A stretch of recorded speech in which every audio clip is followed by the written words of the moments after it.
Go into the world and tell every man that you meet, there is a man on the cross. A Catholic Take. What you need to know right now. A bold synthesis of inspiration and information. Keeping you up to date on the news and issues from a courageous Catholic perspective. A Catholic Take with Joe McLean starts now. Praise be to Jesus Christ. Welcome back to A Catholic Take, a bold synthesis of information and inspiration. I'm your host, Joe McLean. So good to be on with you. Praise be to God. Today, we're going to be talking about demons let loose on the world. There's a brand new book out by Dr. Dan Schneider and Jesse Romero called Spiritual Warfare Q&A for Priests and Laity. And we've got Dr. Dan Schneider on the team at 30 past the hour. Are the insane stories that we read about, like the guy who slaughtered this innocent woman on a light rail train in Charlotte, is that demonic possession or harassment? What about the Minneapolis shooter? Was he possessed? I thought he was. Let's have a conversation about that. There's also another story about a guy who found some professor walking her dog in a park in Alabama and slaughtered her. Are these examples of the demons let loose in society? We're going to have that conversation at 30 past the hour with Dr. Dan Schneider. Also on the team, Michael Hitchborn is back from Lepanto Institute at 14 past the hour. There's a CNA article I'm going to link to in the show notes today. Vatican experts say Minneapolis shooting victims could qualify as new martyrs, which begs the question, what is the standard for martyrs? And do they require miracles? I mean, if so, if not, then why isn't Miguel Pro declared a saint yet? I want to ask that question in light of this and these victims. By the way, there's still one victim still struggling and fighting for her life in the hospital, and she needs our prayers, so we need to pray about that. Speaking of demons, there's a breaking news story out that there's Muslims that are threatening to burn down Notre Dame in France unless the federal government or the government there in France releases a killer, a Muslim migrant who killed 3 French citizens inside a church in Nice, France. They want to burn down Notre Dame. This is breaking news today, so we have a lot to get to and pray about for sure. We'll link to everything in the show notes for you at thestationofthecross.com/ACT. Let's pray, but do share us with a friend. We'd be grateful. In the name of the Father, the Son, and the Holy Ghost. Amen. Remember, O most gracious Virgin Mary, that never was it known that anyone who fled to thy protection, implored thy help, or sought thine intercession was left unaided. Inspired by this confidence, I fly unto thee, O Virgin of Virgins, my mother. To thee do I come, before thee I stand, sinful and sorrowful. O Mother of the Word incarnate, despise not my petitions, but in thy mercy hear and answer me. Amen. In the name of the Father, the Son, and the Holy Ghost, and now your saint of the day. St. Peter Claver, pray for us. Peter was born in the year of our Lord 1580 to a Catalonian farming family. He studied at Barcelona before entering the Jesuit novitiate. His fellow Jesuit, St. Alphonsus Rodriguez, urged Peter to evangelize in South America, and the young Jesuit lost no time in heeding the other saint's words. Peter crossed the Atlantic to what is now Colombia, where he would finish his priestly training, and the young man was immediately struck by the horrifying plight of the African slaves in the colonies. The trade flourished despite the repeated efforts of the papacy and other Catholic authorities to suppress it. So Father Peter, declaring himself the slave of the slaves, dedicated his life to alleviating the terrible conditions where he could, while never ceasing to preach and teach the faith. Despite his own natural timidity, Father Peter boldly met each slave ship as they arrived, and won the goodwill of the brutalized slaves with his virtue and material aid. He trained interpreters as catechists, and stood firm against enemies in the slave trade and even within the church hierarchy who opposed his work. After over 4 decades of service, and the baptism and education of hundreds of thousands of slaves, Father Peter died in the year of our Lord 1654. He is a patron of Colombia and of missionary work to the African peoples. For more about this day and others in the Church's calendar, visit thestationofthecross.com/saints and seasons. St. Peter Claver, pray for us. And now your headline news. Just the News reports Trump notches Supreme Court win on L.A. ICE raids. Yesterday, the Supreme Court permitted immigration enforcement agents to continue with sweeping raids based on race and language. The court placed a hold on a lower court decision blocking ICE from proceeding with such raids. The case will continue up the legal chain, though ICE may continue its operations uninhibited in the meantime. Breitbart reports French government collapses over budget battle. The government of Prime Minister François Bayrou collapsed yesterday after the National Assembly overwhelmingly voted against a confidence measure brought forward by the embattled Prime Minister in a last-ditch effort to pass through a national budget. Bayrou is expected to hand in his resignation this morning. President Macron can either attempt to install another prime minister and continue to fight within the deeply divided National Assembly, or he can dissolve the parliament and call for fresh legislative elections. Members of the New Popular Front are calling on Macron to appoint a leftist government from their ranks. Marine Le Pen's National Rally Party is calling for new elections. And Ground News reports decades-old mystery solved. Girl identified in New Hampshire serial killer case. The final victim from the Bear Brook murders, a child named Ray Rasmussen, born in 1976, has been identified using forensic genealogy techniques. Terry Rasmussen, a convicted killer who died in prison in 2010, is linked to the murders of the four victims found in metal drums from the late 70s and early 80s. While authorities have identified all four victims, they continue to investigate the disappearance of Rasmussen's mother, Pepper Reed, who may also have been one of his victims. Let's pray for their repose. Those are your headline news. The gospel today comes to us from Luke chapter 6, verses 12 through 19. And it came to pass in those days that he went out into a mountain to pray, and he passed the whole night in the prayer of God. And when day was come, he called unto him his disciples, and he chose 12 of them, whom also he named apostles: Simon, whom he surnamed Peter, and Andrew his brother, James and John, Philip and Bartholomew, Matthew and Thomas, James the son of Alphaeus, and Simon who is called Zealots, and Jude, the brother of James, and Judas Iscariot, who was the traitor. And coming down with them, he stood in a plain place, and the company of his disciples, and a very great multitude of people from all Judea and Jerusalem, and the sea coast, both of Tyre and Sidon, who were come to hear him and to be healed of their diseases. And they that were troubled with unclean spirits were cured. And all the multitude sought to touch him, for virtue went out from him, and healed all. The Gospel of the Lord. Laus tibi Christi.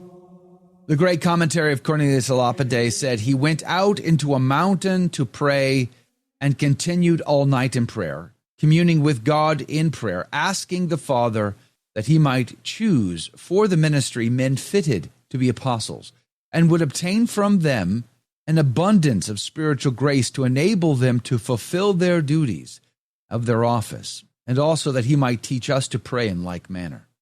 Figuratively, Christ teaches us to pray in the night season that we might be better able to silence and solitude, to collect our thoughts and lift our hearts unto God, that we may be preserved from terror by night, and from the pestilence that walketh in darkness, and also that by our prayers during the night we may obtain spiritual graces for the profit of our fellow men during the ensuing day.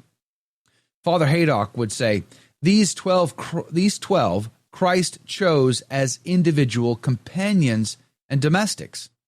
To these he committed the charge of founding and governing his church. He sent them as legates or ambassadors, for this is the import of the word apostle. To all the world he sent them. Hence their power was more universal than that of bishops, which is confined to their own dioceses or districts. The jurisdiction of the apostle was not limited to place.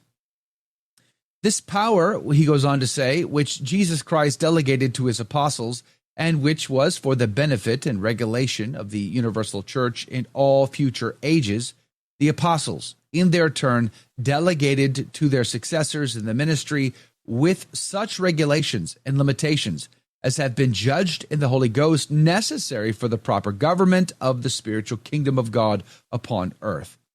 And it is the height of presumption to question in any ordinations that come to us with the authority of the Catholic Church. For, quote, whatever the Church says is true. Whatever she permits is lawful. Whatever she forbids is evil. Whatever she ordains is holy. Whatever she institutes is good, close quote, St. Augustine.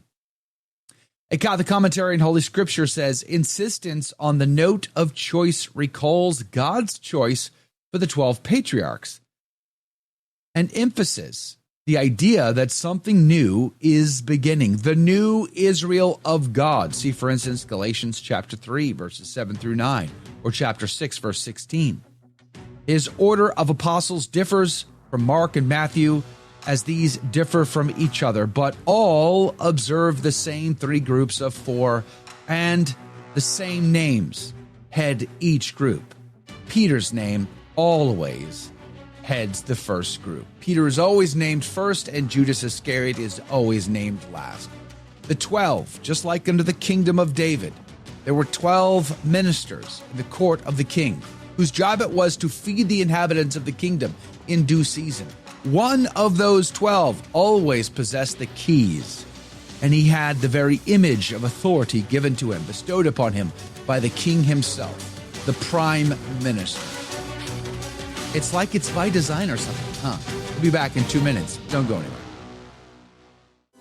Did you know you can help evangelize simply by using your cell phone? The Station of the Cross is partnering with iCatholic Mobile, America's only Catholic mobile phone company. When you join iCatholic Mobile, a portion of every dollar will support our programming. Plus, you'll enjoy great service with iCatholic Unlimited 5G data, text, and talk. With iCatholic Mobile, you can stay connected with family and friends while also spreading the truth of Jesus Christ with clarity and charity. Join today at iCatholicMobile.com.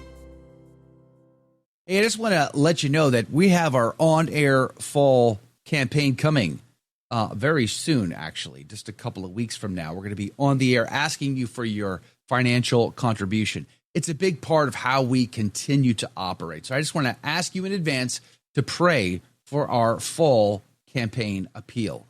It helps to support our iCatholic radio operation, Station Across Catholic Media Network, our show here, all the shows that we produce, our podcast, videos, all of these things are brought to you in part by you. So thank you in advance for praying for this fall appeal that's going to be coming up in just a couple of weeks. We're very, very grateful to you. I'm also very, very grateful for our sponsors, and one of which is iCatholicMobile.com. iCatholicMobile.com, really appreciate all that you do to help make sure that we keep the doors open, the lights on, and Catholic radio waves flowing across our network, our YouTube channels, our podcasts, and everywhere else. iCatholicMobile.com. God love you for being on the team. We're going to be talking with Dr. Dan Schneider coming up at 30 past the hour about his book that he co-wrote with Jesse Romero, Spiritual Warfare, Q&A, Priests and Laity. That's coming up at 30 past the hour. Stick around for that. But I saw an article over at Catholic News Agency. Vatican experts say Minneapolis shooting victims could qualify as new martyrs. And before I jump into this article, I just want to say there is still one victim fighting for her life. And she needs our prayers. I mentioned this yesterday. I want to continue to mention this today. Pray for this young girl, Sophia Forchas. By the way, she's Orthodox. She was in that school, in that shooting, by the criminal, the transvestite who murdered those people innocently. So pray for this girl that she might recover from her wounds. Well, let me get into this article. It says Vatican experts say Minneapolis shooting victims could qualify as the new martyrs. Vatican experts said on Monday that 2 children killed in last month's shooting at a Minneapolis Catholic church could one day be included on a list they are compiling for new martyrs and witnesses of the faith.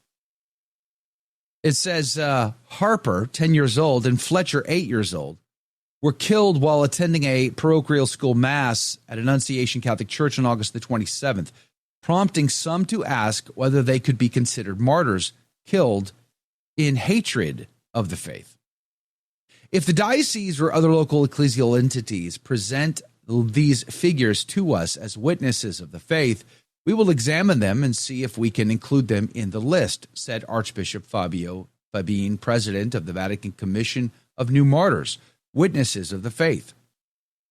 The commission, created by Pope Francis in 2023 under the Dicastery for the Causes of Saints, is compiling an archive of the lives of Christian martyrs, both Catholic and non-Catholic, who have been killed in the new millennium. As Fabien and other experts explained on September the 8th, the commission's selection criteria are not the same used by the Church to formally recognize a martyr through beatification and canonization. They are two totally distinct things, the Archbishop said. Andrea Riccardi, Commission Vice President and founder of the community of Sant'Egidio, said that the work of the Commission is to preserve stories and names in the heart of the Church so that their memory is not lost. Inclusion on the Commission's list of new martyrs does not qualify as a beatification, he said. Riccardi and experts spoke about the Minneapolis shooting victims in response to a reporter's question during a news conference to present an ecumenical prayer service to be led by Pope Leo XIV on September the 14th. The service, commemorating martyrs and witnesses of the faith of the 21st century, will be held at the Basilica of St. Paul outside the walls on the feast of the Exaltation of the Cross, which also happens to be Leo's 70th birthday. September the 14th was chosen for the liturgy because it is the feast of the Exaltation of the Holy Cross, Fabien said. We are very happy about the coincidence of the Pope's birthday, also to wish him a happy birthday. Delegates from 24 Christian churches and traditions will attend the ecumenical service, including Metropolitan Anthony Severuk, the chairman of the Department for External Church Relations for the Russian Orthodox Church. The September the 14th event recalls a similar ecumenical liturgy held in the Colosseum during the 2000 Jubilee year. When Francis established the New Martyrs Commission in 2023, he wrote that the martyrs are more numerous in our time than in the early centuries. They are bishops, priests, consecrated men and women, lay people and families, who in the different countries of the world, with the gift of their lives, have offered the supreme proof of charity. I want to make sure we come back to that in a moment. Looking ahead to the 2025 Jubilee of Hope, Pope Francis asked the Commission to compile an updated list of Christian men and women who were killed for their faith in the first quarter of the 21st century. Experts said on Monday that their catalog, which they hope eventually to publish, consists so far of 1,640 Christians killed in different circumstances of persecution and hatred around the world. The heart of this work is memory, Riccardi said. As St. John Paul II said, the names of those who died for their faith should not be lost. I would agree that they should not be lost. And yet we are living in interesting times. Not only today, this morning, we have breaking news that Muslims in France are threatening to burn down Notre Dame unless they release a murderer. Somebody who murdered 3 people inside a church in France. Sounds to me like these 3 were martyrs. So it begs the question then. I mean, this is what I wanted to talk to Hitchborn about. Unfortunately, he's not on with us. Hopefully we'll get him on. Maybe even in the Aftershow, we'll have to see how it goes. But it begs the question about the process of canonization, beatification, etc. There are so many examples today of people who are dying for, it seems to me, for the faith. Nigeria being a solid example of that. But not just in Nigeria. Gaza right now, there's martyrs. Iraq, Afghanistan, Pakistan, Syria. There's so many places where Christians are being martyred for the faith. But we never hear any progression of any causes for them. And I'm very curious on why that is. And why the emphasis, as the article points out, the 21st century. I just don't understand this idea that we need to pick and choose our saints. based on some statistic or some trend that we see. We need a certain kind for a certain people. I just want the Catholics who exhibit heroic virtue. People like Blessed Miguel Pro, for instance. I'm not Mexican. I've never even been to Mexico. I've been close, but I've never actually been there. But I find his story absolutely inspiring and amazing. How this Jesuit priest, who didn't have to come back to Mexico to endure any persecution at all whatsoever, but he came back so that he could be there to provide for the sacraments for those that were being persecuted, sneaking in and out of jail cells even to hear confessions. He would put on costumes and he would go incognito, and they were on the hunt for this one man. And eventually he would be betrayed and found out. And they would bring him before a firing squad. And just before he was to be shot to death, he gets on his knees and he prays. And he asks for forgiveness for those that would execute him. And at that faithful moment when they pull the trigger, he is arms extended in cruciform. His last words being on the words of our Lord, Jesus Christ. And yet today, to this very day, he is not a saint. I just don't understand this. I don't understand. My head scratches. I just don't get how it is possible. And every time I've ever asked, all I'm told is it's politics. And at what point do we care about the politics of anybody in Mexico that would stop us from declaring this man a saint? Literally, I don't care what anybody has to think about it, in Mexico or otherwise. The man is, in fact, a saint. He's a martyr for the faith. He gave his last breath, even for those that would pull the trigger to kill him. What more example do we need? What more example do we need? And yet he's not alone. There are many who have given their lives for the faith, which is why when I wanted to read this article and have the conversation, with the gift of their lives have offered the supreme proof of charity. Honestly, the worst thing I have to deal with today is whether or not my computer is going to function properly, whether or not, my coffee is hot enough, my lunch is tasty enough, whether or not I'll be successful at booking guests for the show, because honestly, that's one of the biggest jobs I have, is just trying to find great guests for the show, to have good conversation, to bring you information, inspiration, the kind of conversation that I think can move the needle a wee bit. I don't have to be chased down by Fulani herdsmen in my village in the middle of the night where they come with their machetes and their machine guns and they chase my family out of my house and they rape my wife and murder my children in front of my eyes before they murder me. I don't have to deal with that. I don't have to worry about whether or not some Muslim, terrorist in France is going to burn down my church. I mean, yeah, it's possible in America, and we do get church attacks here. That's true. But not quite like they've had in France, where they've had priests murdered at the altar and lay folks hacked to death. Like it's a thing around the world that these Christians have to live in a day and an age where at any moment could be their last, and they just don't know. And so they live by faith, not by sight. They live as though it is Christ that lives within them and not themselves. Because what other choice do they have? Which is why in places like Nigeria, mass attendance is 80 or 90%, as opposed to us here, which at best, if you're lucky, your diocese has 17%. And that's stretching it to be as positive as we possibly can. Let's just be honest. It's dismal records in most places in America. But what do we have to worry about? We don't get stopped on our way to mass, do we? But in places like Nigeria, they do. Places like Saudi Arabia, where they have to have basically undercover masses, underground masses that are being said in China. All over the world, there are martyrs living this faith. in a way that you and I can never appreciate. And then when we see, victims like at Minneapolis, unsuspecting victims, they just went to school. That's all they did was they went to school that day.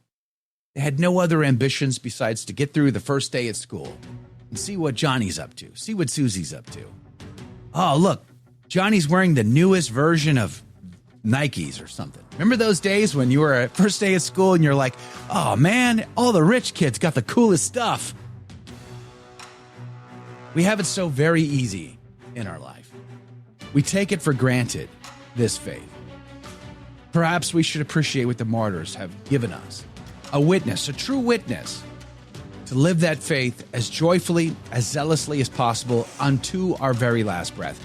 I'm thinking of those Coptics on that beach 10 years ago or whatever it was, and they were all beheaded by the Muslims. Pray for the martyrs and ask them to pray for us. And let's ask Holy Mother Church to elevate these martyrs to sainthood, because we need heroic virtue to be our witness.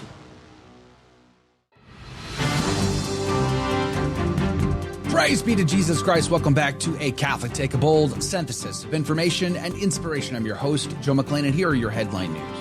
The Hill reports appeals court upholds defamation award against Donald Trump. Federal appeals court yesterday upheld advice writer E. Jean Carroll's $83.3 million defamation award that she secured from President Trump last year, rejecting Trump's claims of presidential immunity. Trump can now appeal to the Supreme Court, or he can first ask the Second Circuit to reconsider yesterday's decision. Reuters reports Tesla market share in U.S. drops to lowest since 2017. Buyers chose electric vehicles from a growing stable of rivals over the aging lineup offered by Elon Musk's company, according to data from research firm Cox Automotive. Tesla's latest model, the Cybertruck, was rolled out in 2023, and the company is on track for a second year of sales decline. Analysts expect an EV sales bump to continue through September in the United States, then drop when federal tax credits expire at the end of the month, raising financial pressure on Tesla and other automakers. And LifeSite News reports Pope Leo names pro-LGBT artist who hosted obscene exhibits to lead the Vatican's Academy for Fine Arts. The Vatican announced on Saturday that the Pope appointed Roman Museum Director Christina Perella to the position. The Pontifical Academy for Life and Letters was founded in 1542 by Pope Paul III for the purpose of promoting, studying, and cultivating sacred art and Christian-inspired literature. Perella, however, has hosted multiple obscene pro-LGBT and sadomasochistic displays in the past. Back in 2020, she curated an exhibition called Nudes, featuring 90 photographs by Chinese artist Ren Hang. Most of the photographs showed naked persons, with some of them featuring homoerotic poses. But that's, again, those are your headline news. If you're like me right now, you might be asking, you keep seeing all of these stories in the news. I mean, terrible stories, like the one we reported yesterday about this slaughter on a light rail train in Charlotte, North Carolina. An innocent woman, unsuspecting, slaughtered, murdered, and nobody seemed to care or interested to do anything about it. They just let the guy walk away, apparently. The Minneapolis shooter, the transvestite who murdered innocent people at a mass. I mean, it just seems diabolic to me. There's another story about a man who murdered a professor from Auburn in a park in Alabama, drove off with her truck. It begs the question, are the devils loose in the world? Are they allowed to run ramshot over anything and everybody they want? Can they do whatever?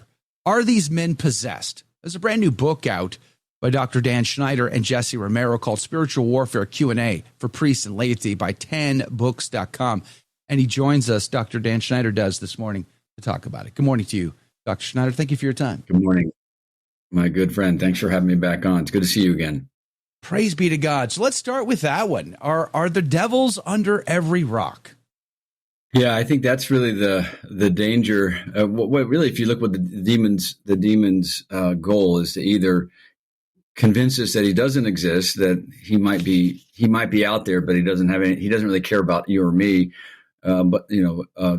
or the other extreme is look for the demon everywhere. So you have to just be careful of that. The old adage is if you go looking for the devil, he will find you. So you have to be careful of an unholy curiosity about diabolic things.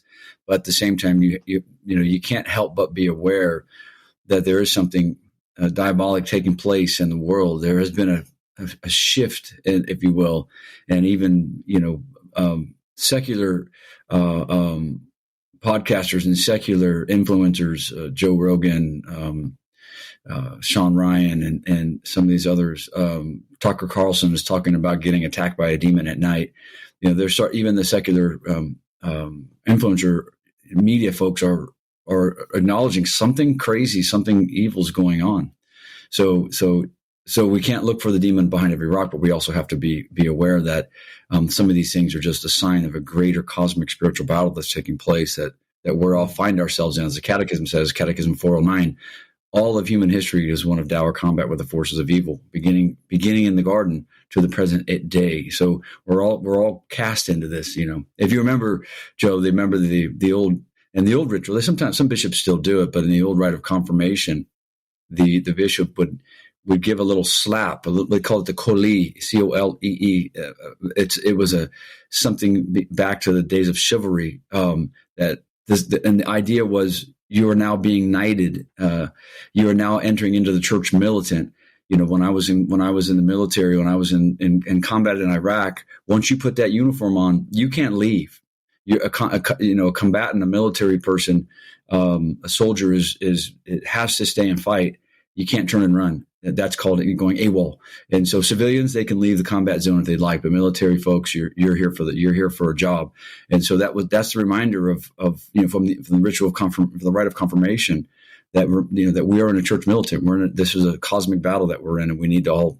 It's a call to arms for us, spiritual arms, of course, to start doing battle, prayer and making penance and sacrifices.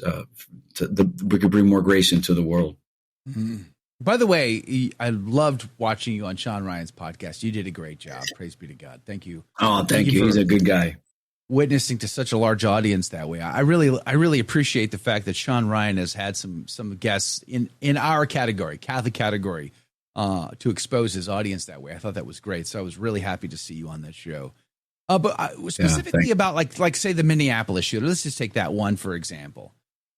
Clearly he had animosity and hatred towards our Savior Jesus Christ, his Catholic Church.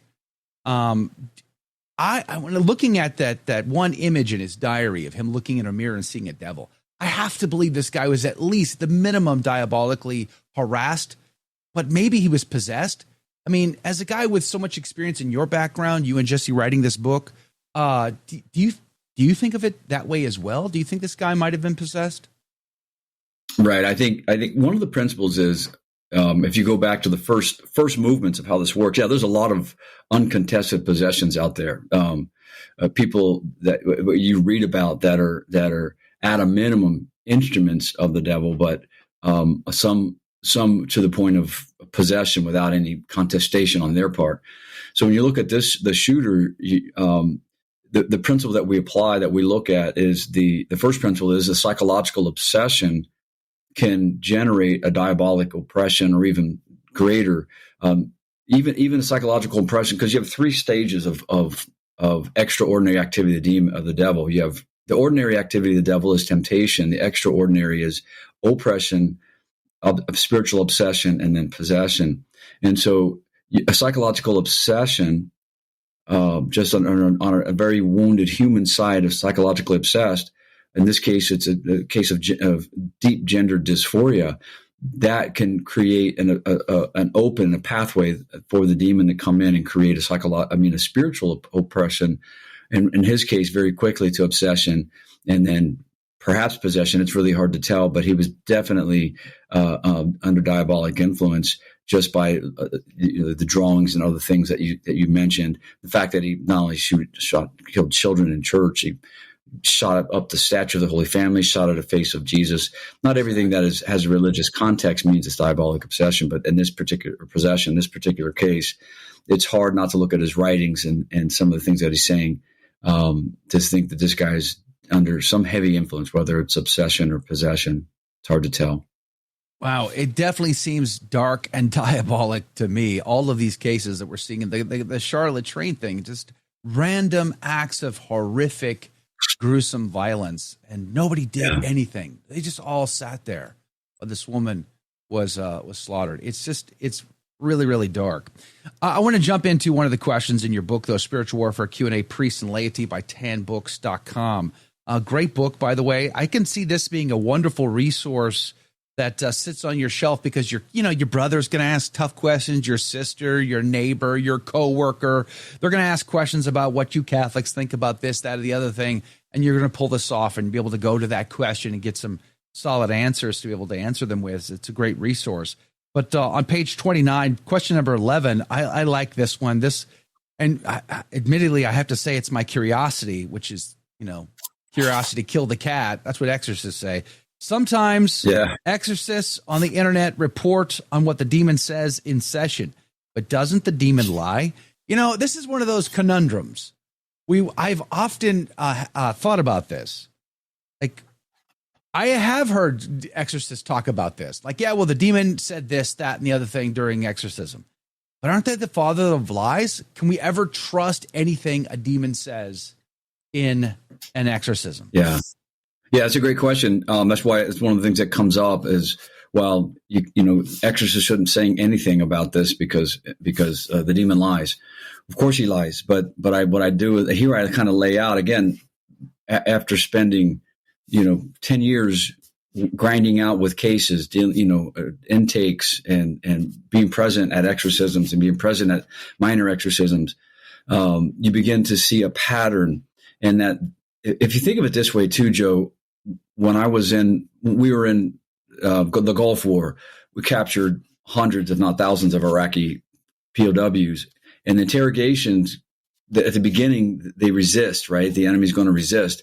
But then under duress, the enemy will give you all the information that you want. And then over time, he'll give you more information to stop the duress, if you will. So he'll begin to lie again. So there's kind of a bell curve of veracity. Now, understanding that, they're dealing with the demon is a liar and the father of lies. So you have to be aware of that. But under duress, especially when an exorcist, when he has a mandate, the demon is bound. He is bound to answer the demon's questions. I mean, the priest's questions, and so specifically the questions that are in the rite of exorcism.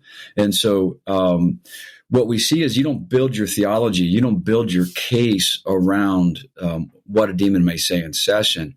But what it does is, for me, it ratifies truths that we know in the Catholic faith. It helps us to more deeply understand them. The demon doesn't want to see. Again, I was an attack helicopter and a cavalry pilot, and so the demon doesn't want doesn't want a priest to give any information out any more than an Iraqi tank wanted to be seen by an attack helicopter pilot.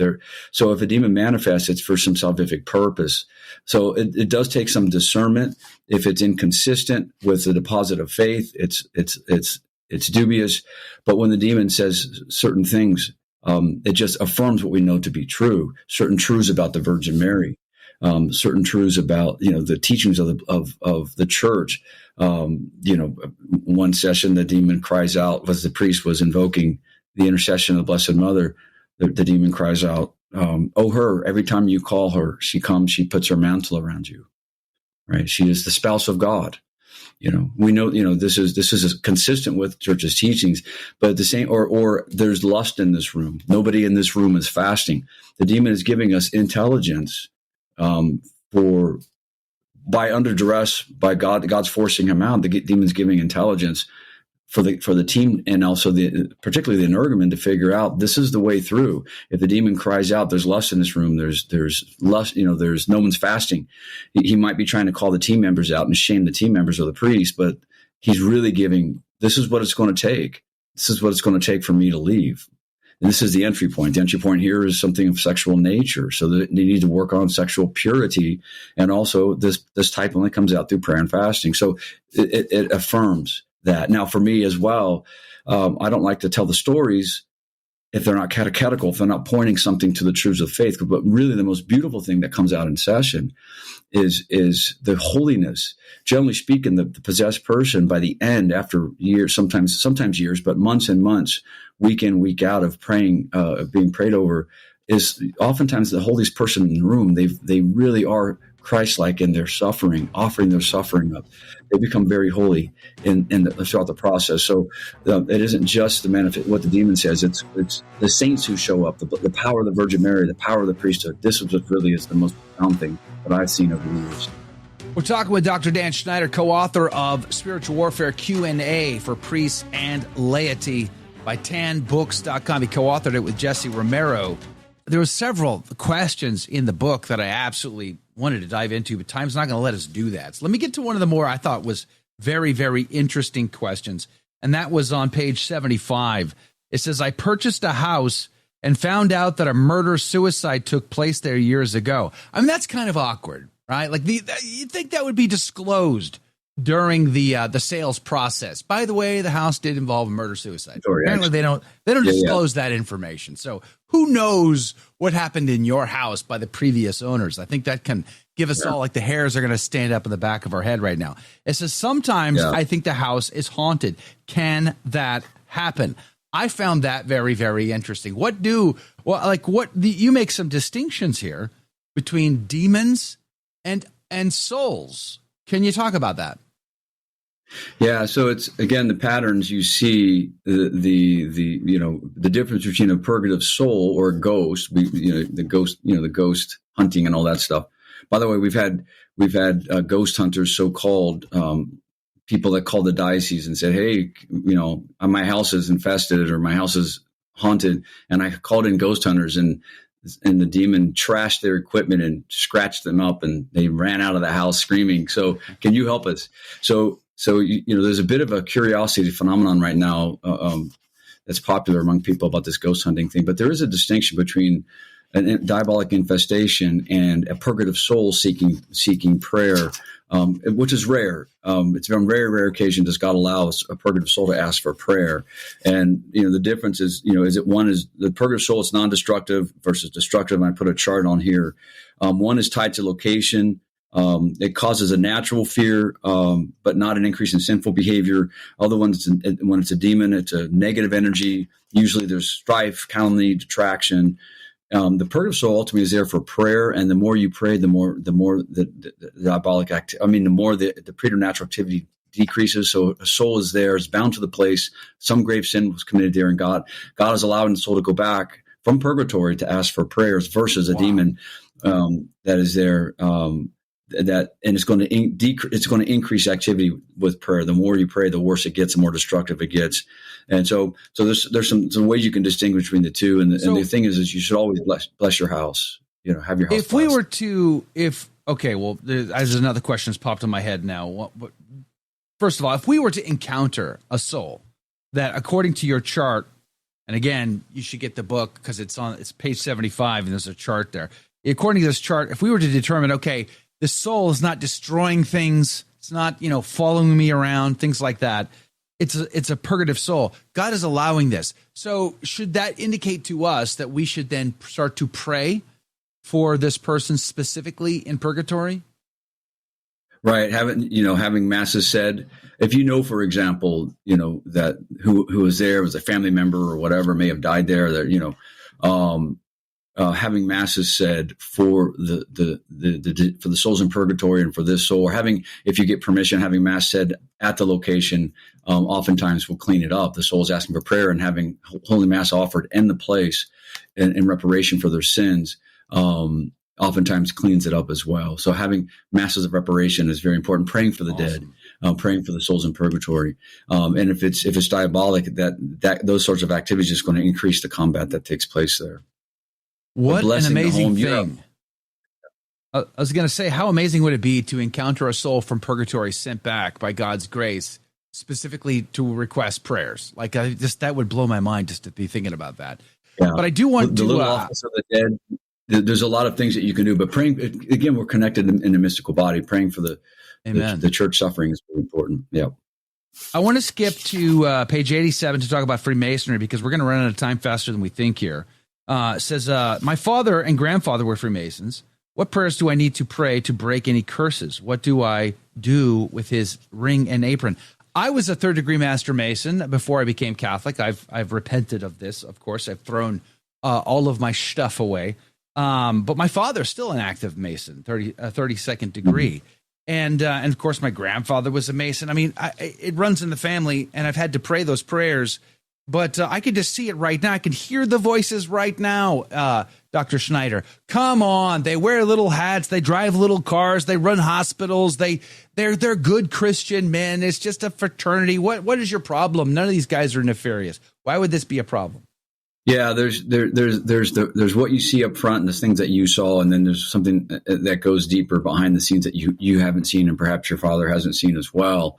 And this is something that, again, the motto is against cross and crown. So the Freemasonic organization is something that's been condemned by several, almost since it's been out. Almost every pope has spoken out against it. It's something that it's incompatible membership, and that brings a late sententia, excommunication for Catholics. So you cannot be a Freemason and be Roman Catholic. But at its root, again, it militates against the church. It's pantheistic, it's syncretistic in its invocation of the various,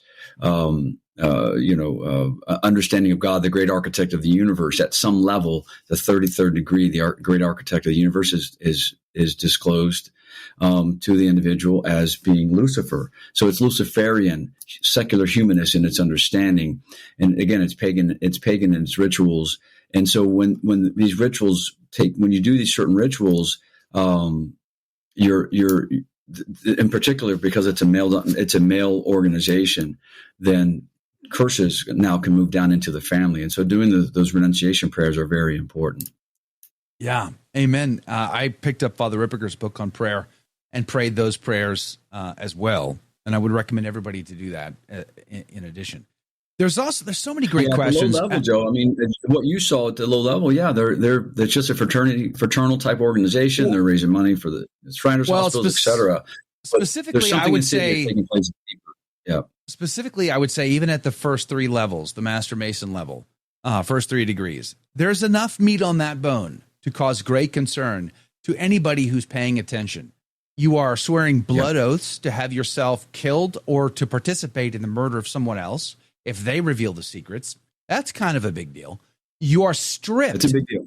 You are stripped of your clothes, of all your wedding ring, your crucifix. All of it has to come off, and you enter naked and blind. Yeah, because you are in the darkness, and the lodge is the light. This should raise a little red flag to most people that are discerning. Of course, I wasn't discerning. I just went through this ritual, whatever. But there's enough meat on the bone, even at the lower levels, to cause great concern. Swearing oaths, that are morally, depraved should be an issue. But anyway, I do want to move on because we're going to run out real quick here. I loved what you said about yoga. I love what you said about Harry Potter and others. These are big items that are like, they get past the filters of most Catholics. They sort of think these things are innocent, but they're not. Yeah, no, I just saw a post yesterday from a Dominican priest that says, the more people get afflicted by demons by reading Father Amorth's books than reading Harry Potter, kind of defending Harry Potter. I find it kind of interesting that Harry Potter is a huge issue. So is yoga. That always triggers people, Catholics in particular. I found it interesting that you've got people saying that a priest saying it's dangerous to read Harry Potter. It's dangerous to read Father Gabriel Amorth's books, and it's okay to read Harry Potter, essentially is what he's saying. And Father Amorth himself said that there's no Christianizing Harry Potter. There's no separating out. It's satanic at its roots. This is what Father Amorth says about it, and as well as yoga. Yoga is a portal, he says, because again, those to the diabolic. Doesn't mean if you do yoga you're going to get possessed, but it creates a vulnerability for you. And so these things are pagan in root, and we have to just be aware of that. 30 seconds. What about Lord of the Rings? Lord of the Rings is good. It's Christian allegory. There's a huge difference, just because the genre might be children's sci-fi, but there's a big difference between Tolkien's work and Harry Potter. Huge difference. Glad we snuck that one in. Praise be to God. Dr. Dan Schneider, thank you for your time today. Really appreciate having you on the team. Appreciate it.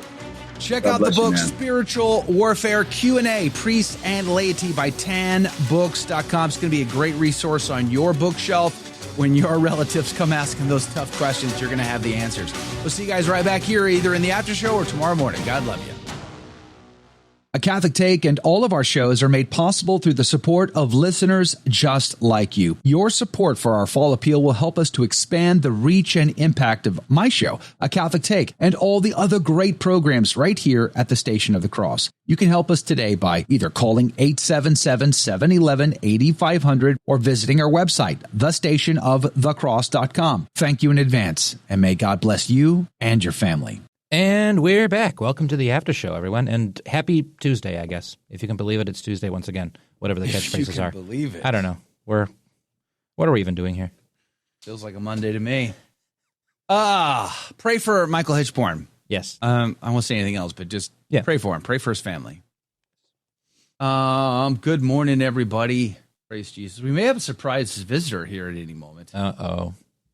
So apparently we're being called into the carpet of Trad Inc. We're getting an apostolic visit from Trad Inc. president and chairman. Let's just see if he tunes in. Can he even hear us yet? Are you there? Like an airport? I hear you. Can you hear me? Praise be to God, I can hear you. It's You can Anthony hear me. Look Abbate, at that. everybody from Avoiding Babylon, president and chairman of Trad Inc. There we go. Yes, not yet, but I'm coming in to take everybody over, and I want them all to kiss the ring, Joe. We're going to get there. I was going to say, is that like part of the secret? He's the godfather of Trad handshake? Inc. Like, what do we? How do we do that? Like, I've not been invited to these secret meetings, these Trad Inc. meetings. Don Abbate. Listen. Yeah, I remember all my friends. That's all you got to worry about, Joe. I remember all my friends. Hey, forget about it. Okay? Someday you're going to do me a favor. You know what I'm saying? I do you a favor, you're going to do me a favor. So forget about it. Hey, my father always said, keep your threads close and your moderness closer, you know? That's right. Yeah, praise be to God. What are you up to? Where are you going? People. I'm flying to Detroit, going to have a meeting with a couple of friends and see if we could put something together. We've all been talking about putting together like a Catholic Daily Wire or something like that, and I'm hoping that this meeting is going to be something to move that process. Well, I hate saying the Catholic Daily Wire, but there's no other way to really kind of like phrase it. But that's kind of like what we're looking to do here. So, meeting with a couple of friends, and hopefully we'll have some good news coming up. Can anything good come from Detroit? I mean, really? Detroit? I thought the same thing, and then they sent me the hotel they're putting us up at, and I was blown away. So, I mean, there's got to be a few good things over there. You can be bought so easily. What is it, like a Ramada Inn or like a La Quinta? Or like, what are we talking about? No idea. Red Roof? No idea what are we dealing with here? How easily they all could have just got me on their side for very little. You and me both here. Joe's out here with these principles or whatever. Like, there's only one principle you need, and that's principle. Principle. Yeah. My principle is get me out of construction, please. I can't do this crap anymore. Amen. Hold on. Amen. Isn't that your family's business? Come on now. You can't be leaving the family business. Not by choice. It's like, no, I don't know if they'll let me go. I think once you're in. That's right. Yeah. You don't get out of the business. Yeah. Okay. Sorry, that's not how that works. You can check out anytime you like, but they suck me back in. Every time I think I'm out, they pull me back in. Oh my God. That's right. Oh boy. Oh boy. Hey, iCatholic Mobile. Good morning to you. Thanks for being on the team today. Go ahead. I had an 8:30 flight this morning, so I got to the airport at 6:30, and as soon as I pulled in the parking lot, I got a text saying your flight's been delayed to 10:30. So I've been sitting drinking Bloody Marys since about 7 a.m. watching Jake's show. Jake, you watching are a Jake's show. Wonderful host. Jake is great at Thank it, you. isn't he? My favorite part of the show is when Jake failed to have a guest at 14 past the hour. Yes. It was like my favorite part of Jake's show. well, it makes Joe improvise, and that keeps him sharp, you know. I'm bringing up wounds. No, Jake, me and Rob actually want to get you on. Sure, that'd be fun. You should. I was Praise be to just God. thinking That'd that be I haven't gotten in enough trouble lately. It'd be good to have an opportunity. You guys will do the trad thing. You'll smoke. You'll drink. You'll wear tweed. It'll be great. Yeah, people might be able to see me live from a location other than this prison. It'd be great. Of Buffalo, yeah. This prison where I can't smoke indoors. I know, it's terrible. Isn't So it? wait, Joe, you and Jake are in different locations? Yeah, of course. Joe's the deep in the heart of People's Republic Texas. I think we lost him. We lost him. We lost got him. that good LaGuardia internet going on there. The Vatican cut him off. Oh, there he is. So I'm back. Wait, so you guys are in different locations? Yeah. Yeah, I'm in Texas. Joe's deep in the heart of Texas. No, actually, I'm in the coast. Up in Buffalo? Yeah, Jake's in Buffalo. Yep. Yeah, our home office is in Buffalo. Our studio's in Buffalo, but I have a studio office here in Texas. Praise be to God.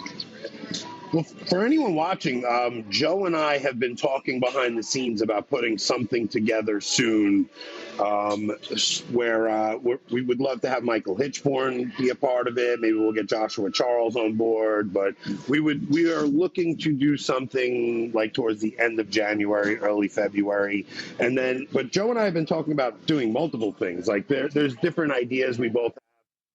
One might be just a men's thing, but then another might be with families. So it is fun getting to put things together with guys that have been good friends behind the scenes. I'm looking forward to doing some stuff with you, Joe. Yeah, we were talking about doing like a men's gathering, like a one day, not quite a conference, but like a conference / social hangout with guys from all over. That'd be kind of fun to do with our various audiences, which are pretty much the same audience. Let's just be honest. Yeah, we basically you and I have a lot of overlap. We do. Praise be to God, too. Speaking of which, let me give out some shout-outs here. Hey, good morning to you, Harmony Gordon. Good morning. Joshua Charles is fantastic. I would agree. I haven't had him on in a long time because he's in California, and he doesn't want to get up that early, so I'd have to pre-record that with him, but we'd love to have him back soon. I absolutely love his work. Trashing the dispensationalists on X every day in and day out. He does such a great job of it, and he does it with a smile too. It's not like with it doesn't come with venom. It comes with some charity. Yeah, he's great. He's not like Anthony Abbate, who just do you even work? I mean, there's like, well, your output on X is like 4 or 5 tweets per hour. Like, how do you have time to spend that kind of time on X? It's boggling. To clarify, like I'm in construction, but I've been doing it since I'm 17. So I have a position in the company where I have you stand around with a paper cup and you just watch everyone. Yeah, exactly. Yeah, you're supervising is what you're doing. Yeah, got it. Okay, so you don't work. Okay, now I understand. I understand. I mean, I do my job. I mean, I'm only my bosses are watching the stream. You know? Yeah, exactly. Yeah. Supervisors work. Sure, okay, got it. Hey, Joshua is on fire for Jesus, Harmony. I agree. Don the Highlander, good morning to you. Union worker, plenty of time. Poof. Yes, sir. Yes. That's right. Got to love those union jobs, huh? Great union job right there. Dave, see, what are you going to do when you leave the construction biz? You're going to be leaving the union. There's not going to be anybody there to make sure you have 16 hours of break time per day. Mm-hmm. Our union is a little different than that, but I don't think I could leave until. So I was actually doing the math on this the other day. Like, okay, how long do I actually have to do this for? I have to do it at minimum another 5 years in order for me to get my medical for life and stuff like that. So I'm never going to be. You're still in the game. Catholic. You're not leaving. Yeah. They got you. You need to just jump. You need to burn your ships like Cortez and come on out, bro. We have no life, no retirement, no insurance. Just join the rest of us. It's great. It's great over here. The one good thing that I did, I never ended up in any student debt. I was able to start working right from high school, mm-hmm. and I do have something to look forward to, in that when I retire, hopefully I can sell everything I have, move out of New York, move somewhere a lot more affordable, and I won't have to worry so much. So there you go. You're gonna miss it though. You're gonna miss home. New York is such a beautiful place. It's just ran by crazy people. That's the only downside.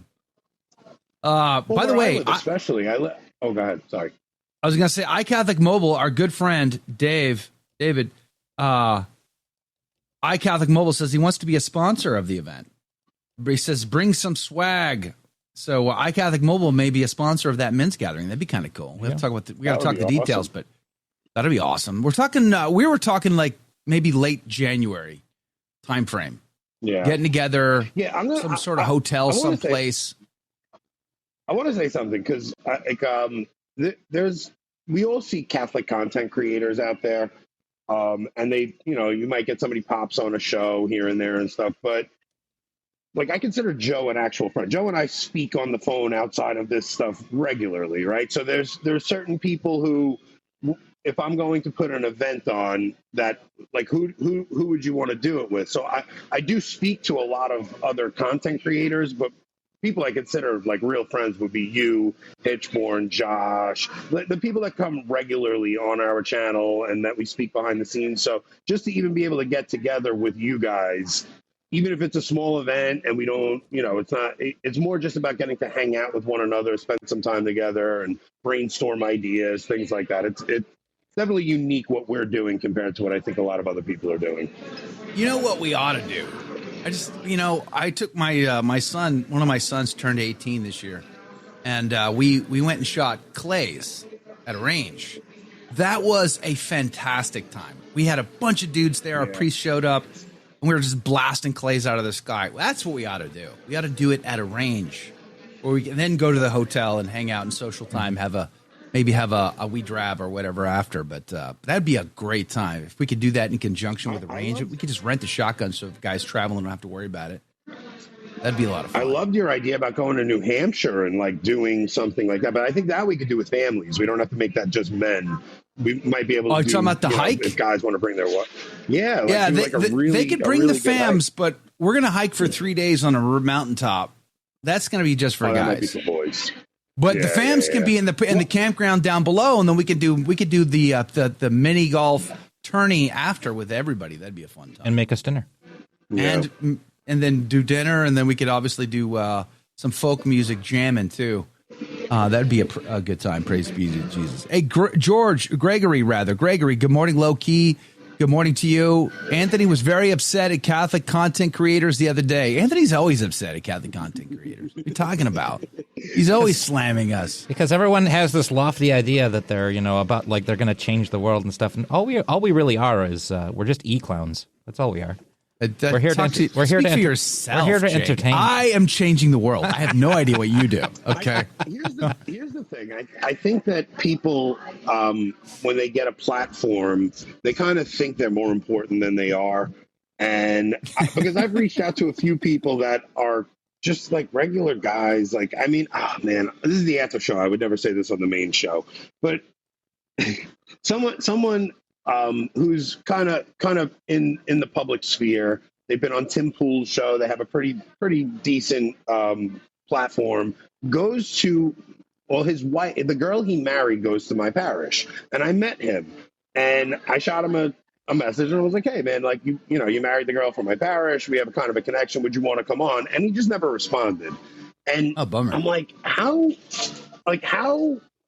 how highly must you think of yourself that you can't come and like hang with the riffraff because maybe our show isn't big enough for you or something? It's just, I don't know. I think that a lot of people in this space think too highly of themselves, and the business is very cliquey, man.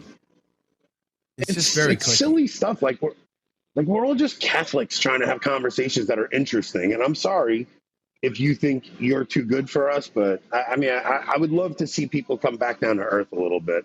Mm-hmm. Yeah, it's always been that way, unfortunately. If you're not in their clique, you're not in their tribe, they don't give you the time of day. And it's very disappointing to say the least. It is very disappointing. Is Flying Tigers, Rob? We'll start our own clique, and we won't let them in. Yeah, but we need a secret handshake. If we don't have a secret handshake, I don't want to be a part of it, okay? As long as it's not the one that goes like under the knee and everything like that, Yeah, I'm old. I can't be doing that. Forget it. I feel like I've been hogging all of the time. I'm sorry, you guys. Well, that's all right. We're used to it, Anthony. It's totally You're fine. filling in for totally Michael because he would have come back to the after show. So I need to invite Rob. I've never actually had a good conversation with Rob, privately one-on-one. So it'd be nice to get Rob on the team to get to know Rob. He at least on X, he's posting like pictures of guns and stuff that are cool. Like all you do is Yes, stir the pot. Rob has a very carefully curated. His profile is very carefully curated. He loves his guns. No, I think the issue with Rob would always be the same as it is with me, is the timing, because you do a morning show and Rob and I both work regular jobs. So even the couple of times I've come on with you, it's usually like a phone call I'm squeezing in or something. So if I have a day off, I always try to give you a heads up beforehand and say, hey, I'm going to be off this day if you wanted me to jump on with you. But yeah, it's always hit or miss. Joe, Flying Tiger, ask Anthony if he's just a dad with a mic. Are you just a dad with a mic? Rob wants to know, the Flying Tiger. Rob There's Morrow something Jr., interesting about that, because I really am just a dad with a mic, right, and a webcam. I always thought I had just something to offer into the conversation. That's why we started the show, was because I saw everybody with their PhDs and everybody with their bona fides, and I was like, I feel like I could bring this conversation back down to earth a little bit, and I just bugged everybody until they came on with me, and I'm grateful to everybody who did, because people do seem to just enjoy hanging with a couple of guys who have no qualifications whatsoever to be speaking on these things. Oh, man. There's no real science to it, right? You invite people, you have a conversation. It's not magic. It's very simple, very straightforward. Phoebe says, go to my daughter's range and my priest would be on board. And you can go to the Church of St. John Newman. That St. John Newman served as pastor. Wow. What parish is this? And what range is it? Is there a range nearby? That'd be very interesting. I think it would be Neumann, wouldn't it? Yeah. Is it Neumann? Neumann, I said Newman. I meant Neumann. Yeah, you're thinking John Henry Newman. This is St. John. This is John Neumann, yeah. Brian Long, good morning to you. Roxanne, good morning. Cigar Mode, welcome back. Praise be to God, says pray for Catholic content creators. Seriously, yeah, pray for them. Yeah, agreed. By the way, did you see that video that Matt Fradd put out yesterday, I think it was, about saying something? He was just doing a live Q&A with his audience, and someone asked him to say something good about Taylor Marshall and Timothy Gordon. But did you see that clip at all? I did. Yeah, what did you think about that? I found that interesting. Like, this, it seems like Matt is, he struggles just to find where the balance is, and I think we all do, to be honest. I think it's fair. Between criticism and like sort of fanning the flame of scandalous conversation and being more prudentially judgment. What was your thoughts about that? Man, so look, there's a segment of people who are like, if you make any criticism of another person in this arena, you're being uncharitable. And my position is kind of like, we have to get back to, especially men, being able to criticize one another without taking it so personally. I think that there's a place for, because I've even I criticized the Matt and Alex Gerardo conversation where they originally called out Taylor Marshall, but I didn't do it where I insulted either of them. It was mainly just discussing the things that they said. But I think once I did that, it made Matt very standoffish with me, which I was hoping he would see it as just, banter between guys, and you could break each other's chops a little bit and then maybe have a conversation to iron things out where there's disagreement. I think we have to get away from this super sensitivity where any criticism means you're being uncharitable. And especially with men, I think men should be able to hash things out after if they're upset with each other. And I think everybody's just way too sensitive. Yeah, I would agree. We are. I thought it was very interesting. He did have some great things to say about both Taylor Marshall and Timothy Gordon in that video. So, I think the things that he said are pretty easy for anybody to point out. Like Tim Gordon, regardless of what people's opinion is of Tim, he's one of the most principled men I've ever known. And the things that Matt praised him for, everyone should praise him for. Tim put his neck on the line for something that he saw as, and he did it when it was not in style. And Tim was saying things that were very uncomfortable at a time where everybody was really shocked by it. And now it's kind of in the mainstream conversation. He was ahead of his time. But what I would like to see is Matt invite Tim on for another conversation. And I don't know if that'll happen. No, not likely. Just the same as Matt said, he would never have anybody back on to support the SSPX, and yet he's now obviously found himself at an SSPX mass unawares, which I thought was fun. I thought that was a fun video for Matt. I just don't know why that conversation. I don't know why that conversation, like between guys that are more in the mainstream and those of us who are kind of on the outskirts, don't happen more often. It gives the, I don't know. I'm just, that's kind of what I was venting about on air the other day, is just, man, like, why aren't we all talking to each other if we're all Catholics? And because we're cliquey. I don't like it. Because they act like there's competition. You know, it is very interesting. I've been doing this for a very, very long time, and more things change, and more things stay the same. And there's this misconception about competition that is not true. There's a myth about competition. Competition actually helps you. If you wanted to start if you're out there listening right now and you wanted to start a YouTube channel and grow an audience and even make a living at it, you can do that. Absolutely. In fact, it's better to do it if there's a pre-existing group, a segment in that same space talking about the same topics that are much more successful than you. It is way easier for you to grow a channel in that world than it is to grow a channel in a world where you're talking about something nobody's talking about, or in a niche that doesn't have any momentum. That is hard. So this idea that sometimes Catholics get in their heads that we can't help each other, talk to each other, support each other is going to hurt your own thing is completely bogus. That's just not how algorithms work. It's not just that. It's that the guys in the position of having a very large platform should be taking other guys under their wing, should be mentoring them, should be helping them. Yeah, and that's where my biggest issue comes from, because I think that the guys that they should be taking guys under their wing and saying, okay, this is what made me successful, and they should. It's a lack of wanting anybody else to be successful because you think it'll knock you off your perch. But there's also another layer, and the other layer, and I've talked about this many times here on this program, and that is because I've been in this other category before, and that is you don't want to associate with certain kind of people because it'll ruin your relationships with the professional crowd, with the accepted mainstream crowd. Matt's kind of on that. He lives in both worlds. He used to rock the boat a little bit, but I think he got a lot of pushback. Mm-hmm. And so he's kind of righted that ship a little bit and come back to a more mainstream, more middle of the road. And I just think he has to be very careful. Dr. Scott Hahn was an example that I've given, and I don't fault him for it. God love him. I love Dr. Scott Hahn. I love his books. You know, he was an absolute hero of mine. It's part of the reason why I'm Catholic today. But he won't come on this show, and I've interviewed him in the past, several times. He won't come on the show because of that association issue. Yep. It just is what it is. Like, his organization wants me to promote their books, but they don't want me to interview him because they don't want that association. There's a lot of people that are in that category. They don't want that association, and I think that's unfortunate as well. We're the lepers, Joe. We're the lepers. Oh, we can be. You have to.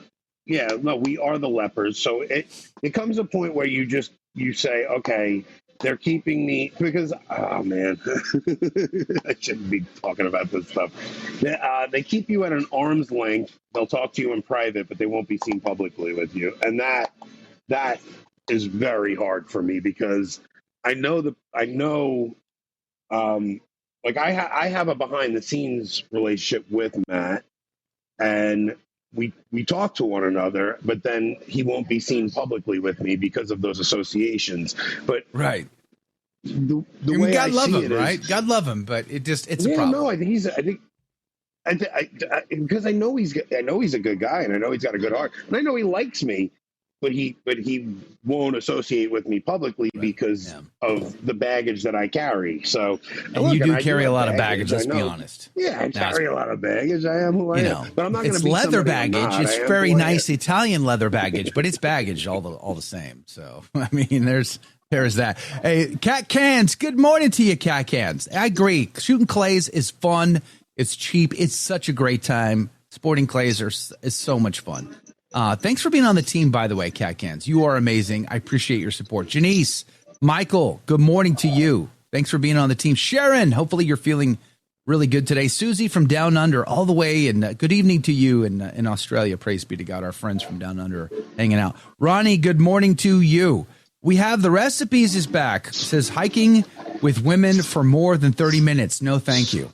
Exactly. Ouch. Ouch. We have the recipes as becoming one of the funniest chatters. Ouch. That we've got. That left a mark, but I agree. I don't. He cracked me up yesterday. I was dying. He said the worst part of the Pope Francis pontificate was the trads that it created. We're never going to hear the end of it. He said TC was like the Holocaust for trads, and now they're never going to shut up. They are never going to shut up. Even after it's been abrogated and burned publicly. Yeah, I thought that was the funniest thing. We're still going to be mentioning. Yes, remember when we remember Traditionis Custodes. Yeah. That's where we're going to get tattoos. It's going to be amazing. It's going to be great. Something Anthony said reminded me of just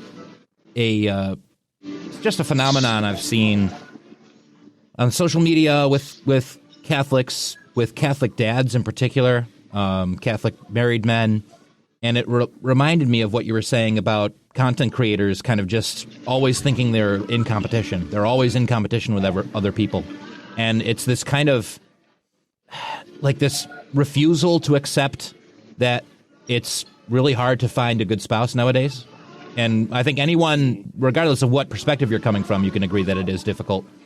And it seems like a lot of Catholic men, even when they're young Catholic men who probably should know better because they've been in this sphere, as soon as they find someone and get married, they suddenly are like, oh, just pull up your bootstraps and go talk to a girl at the coffee hour and you'll get a wife, like that sort of thing.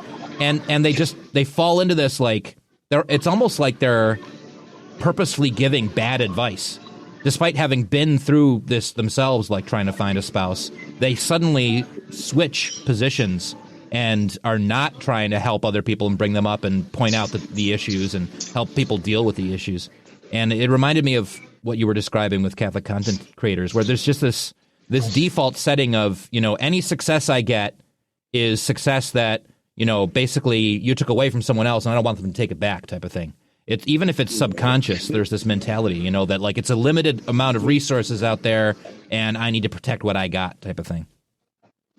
There's a very difficult conversation that needs to be had around this topic because on the one hand, every single complaint Gen Z has is accurate. They're left desolate because of the lack of virtuous women out there, the job, like there aren't the same career opportunities there were for people who are old. All of those things are accurate.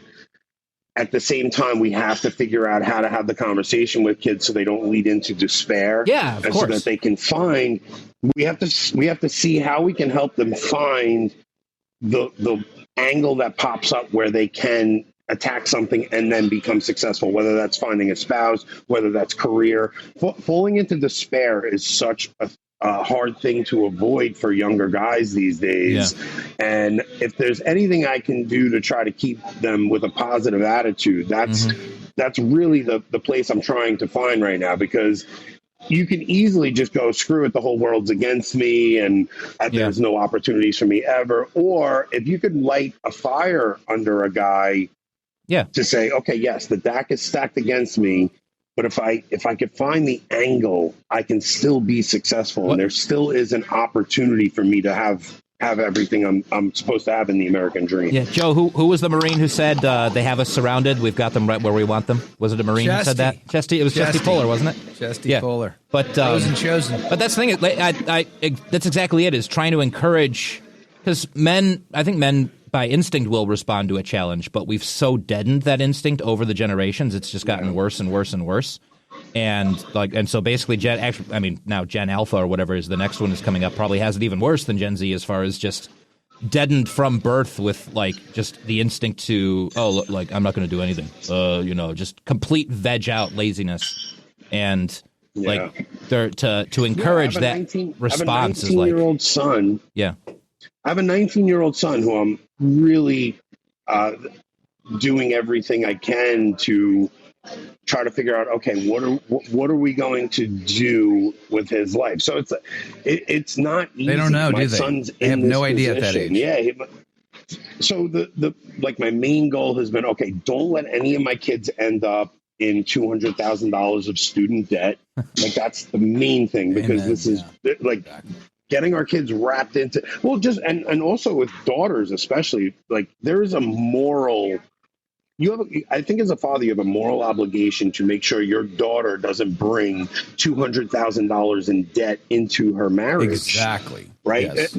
Especially because most women are being fed this idea that they should be going to have a career, and they should be, and then as soon as they have a child, they realize, I don't want a career. I want to stay home with my child. So now they're racked with $200,000 in debt for something they don't even want to do. I have two brothers who are paying off their wives' student debt, and their wives are stay-at-home moms, and it's just so. Well, it's unfortunately, the pressures of society around we them. don't learn these lessons till late in life. I mean, I so many kids go to college and they're like juniors, and they're like, I still don't know. Yeah. Like I'm still not sure what my degree track ought to be. Yeah. I'm like, you better figure this out quick. Like you got to get your act together. I was remember having this conversation Yeah. with my oldest son, and so many times he and I would sit down and just wrestle over this. I'm like, what do you feel God calling you to? I took him to a discernment weekend at a seminary to discern the priesthood. I would sit down and he was like, no, Dad, I don't feel called to that. Okay, so you feel called to the married life. Yeah, I feel called to marriage. Okay, great. And so, like, what are you going to do to provide for this family? I have no idea. What do you mean you don't have no idea? You got to have an idea. Like, what do you like? What are you interested in? What are you good at? Like, we would go through all of this, and he would just like a blank stare, just be like, I don't know. And it was just such a struggle, because it's one of those things, like even in my own life, back in my day, I would say that maybe we had a little bit better of a work ethic than maybe the current generations, but I'm going to argue not by much, because like most of us guys, we were 40 years old before we start to figure some things out. We had wasted so much time, so much life, just not really knowing what we were called to do or figuring out how to get there. And then all of a sudden 40 hits, and then you find a gear, and you're like, oh, all I got to do is apply some hard work and determination, and I can get stuff done. Like, this is amazing. Why didn't I do this when I was 20? Oh, it's because I was too busy chasing skirt, getting drunk, and doing bad things. Oh yeah, that's right. And now that when you're older and a little bit wiser, you find out that you have this secret superpower. Every man has it, hard work and determination. And you apply that towards a goal and to a direction, and amazing things can happen, even if it's hard, difficult, arduous, or whatever. And that's been the lessons I've been trying to teach my kids. But unfortunately, even them who have the benefit of a mom and a dad who go to church and all this other stuff, even for them, I can tell it's still hard for them to really wrap their brains about what that future looks like. And unfortunately, there's just going to be a lot of kids that are just going to still go to college blindly. They have no idea where they're going. They just know they're supposed to, because they can't amount to anything if they don't go to college. Yeah. They got that debt. They went and got the wrong degree, like I did. I got the wrong stupid degree. Like, what am I doing? Why did I waste all that time and money? My favorite thing to see online is the same people who have told their kids they have to have that degree, got to go to college, get the degree or whatever, and then they turn around and they say, hey, I'm so glad kids are realizing that the key is not having a degree, it's who you know. And it's like, oh, you couldn't have told them that before they were in student debt? Like, takes 5 seconds before they get onto the bus to go to the college. You're like, come on, man. It's just who you know. Joe, did you not go to school for broadcasting?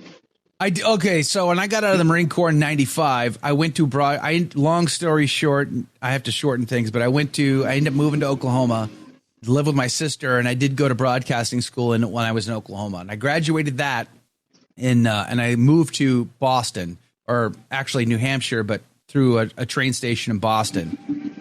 And in 97, and I started working in radio in 97.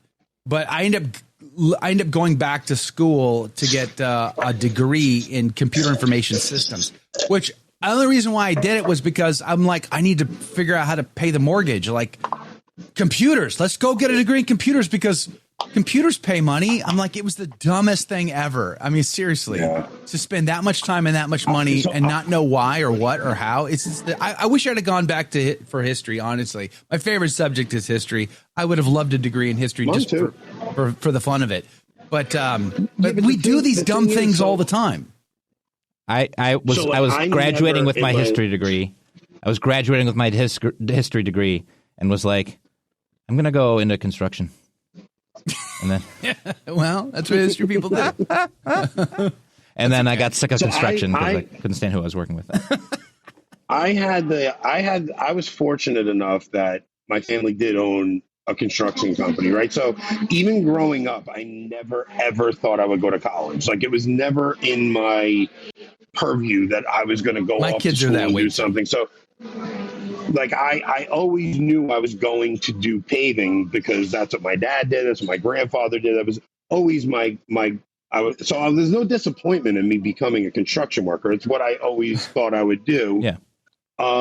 My thing was, okay, the construction job is not enough to provide a family where your wife can stay home. So when I was in my early 20s, I had a side business doing paving on my own. I did a lot of that to make extra money.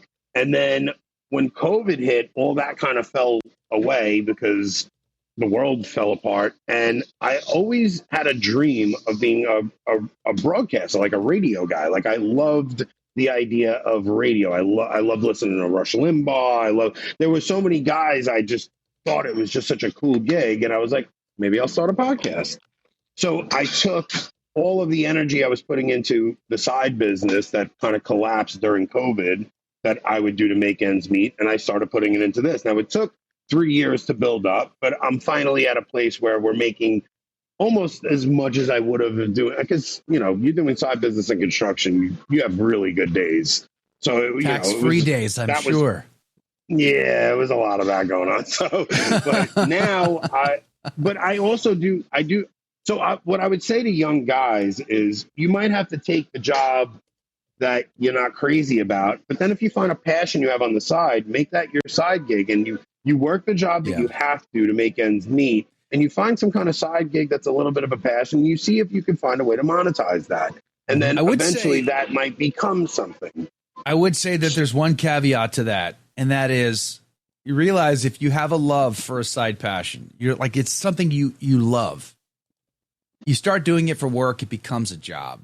And you start to feel different towards that thing you love. You do have to be somewhat cautious about that.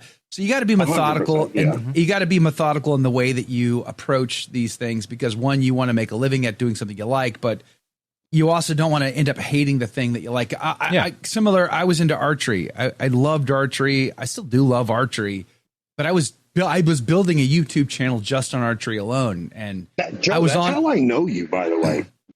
Yeah, I was on the verge. That's how I know you. I know you because I think I caught you on you used to be very in with like the Catholic in crowd, so I knew you because I might have seen you on Catholic Answers or something. I parked their cars, and then I fetched them their dry cleaning. It was fantastic. It was good times. Well, I saw you. Yeah. I saw you. That's how you caught my attention. Then I saw you were doing the archery thing. Then I watched your weight loss thing, and then. I remember when you started like doing this, like I've been watching you for years, Joe, like very long the archery time. thing though, I was like, I was at the point where it was like a full-time second job, although I hadn't monetized this, so I wasn't making any money.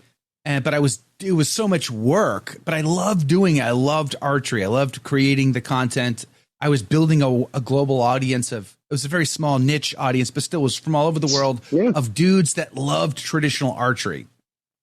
And so I was like, man, at some point this has either got to become the job or it's got to go. It was kind of like one of those, like, was that crossroads for me, because it was like taking so much extra time away from my family that I'm like, I can't justify this anymore. All this time spent creating archery videos.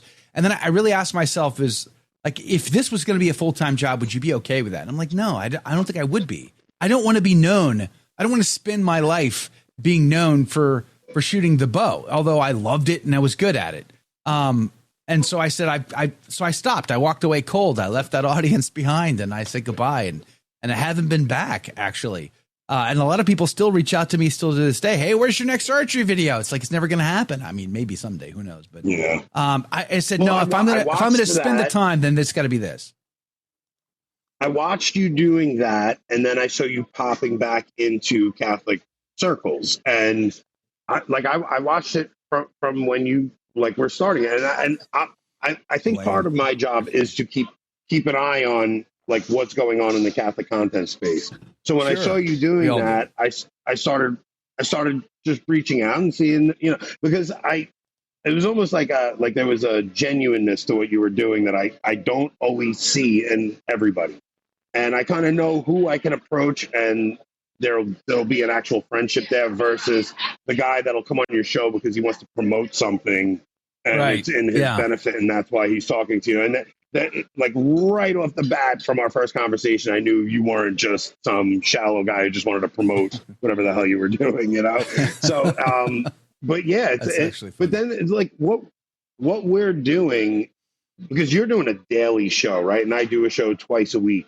There's a very dangerous thing of getting burnout where because I love what I do. And if I took a week off where I didn't do a show, I would long to get back on and talk to my audience, because I do like being able to talk about some of the things that and I don't get to talk about this stuff in my regular day-to-day life because I don't have that many Catholics around me, right? So I go to work and I do talk Catholic things with the guys I work with, but they're not Catholic. So the idea of getting to have a conversation with somebody, and there's people listening in on these Catholic conversations that we literally don't get in our everyday life. I think there's something that people that are watching also enjoy about sitting with their friends and sitting in on a conversation that they wouldn't get to have in their real life because nobody's freaking Catholic anymore. And we're relegated to these online spaces. But I think people really do enjoy sitting with their friends and talking about these things. It's interesting because, going back to the archery thing for a minute, part of my thought process of the archery channel was to leverage it to use that subject matter to see if I could build the audience. I had a theory in my head of how to build an audience on YouTube in particular. That was the goal. It was 2014. I set myself a goal. How do you build an audience on this channel? I started doing my due diligence, and then I said, okay, I'm going to use archery as my subject matter, and I'm going to test my theory. And then I proved that theory, and then I created a whole different channel, started it from scratch to prove it again. I'm like, okay, if it works, this is how you do that.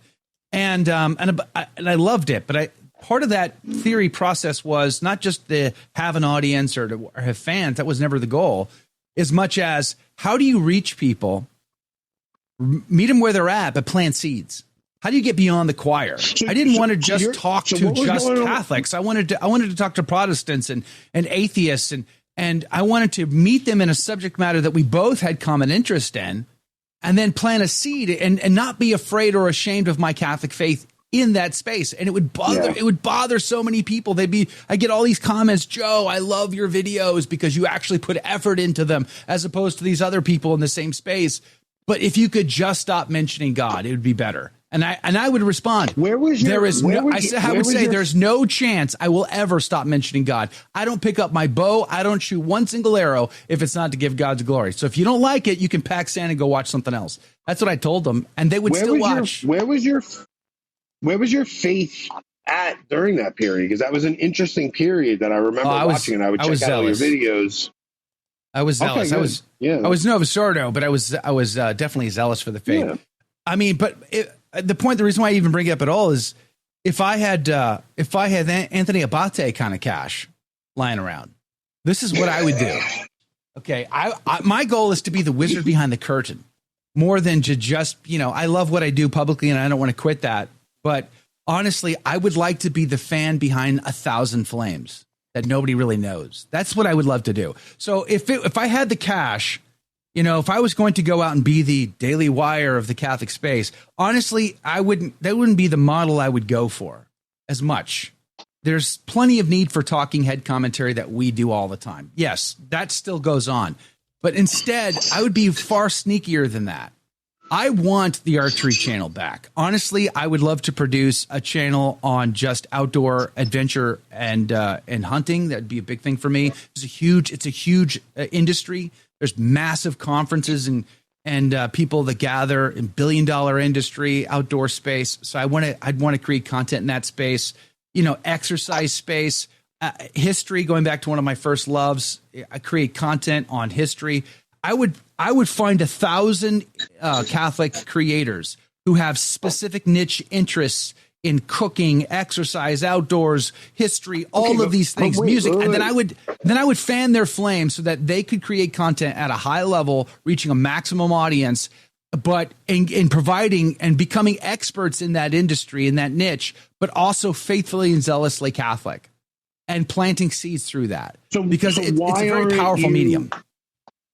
Why aren't you so like you guys have this after show, right? Why don't you experiment on the after show with some stuff? No, I'm not. You can't, because it doesn't work that way. You can't mess with the way the algorithms work is you can't cross-pollinate all all that much. Yeah, it doesn't work that way on YouTube. You have to create a whole nother channel. What about starting a secondary channel? The problem is that people don't understand how much. Do you book your guests, or does Rob book your guests? I book all the guests. So you know how hard it is. For me and Rob is, it's for me and Rob. Rob does pretty much everything on the back end. I choose what we're going to talk about. I choose who the guests are for the most part. I mean, once in a while he'll throw one in, but like I'm good at content. Rob's good at everything else. I sync at clips and the thumbnails and things like that. It's a very good dynamic we have. I kind of know what's entertaining, and so that's kind of the opposite here. Jake only keeps me around because I've got the beard. That's the only reason, is I have the beard. Yeah, we wouldn't be able to be identified as Catholics if we didn't have a great big bushy beard. One at least bearded person on the program. People don't know how much goes into building a platform. It's not easy. A full-time job. Years, and it really is. So like that, that's the answer. That's why I have these ideas that I haven't executed on, because I sit here and go, wait, hold on. I'm going to spend the next 6 hours of my day trying to hunt down an interesting guest for my audience, and then if you knew the ideas, I still got other things to do. That I have.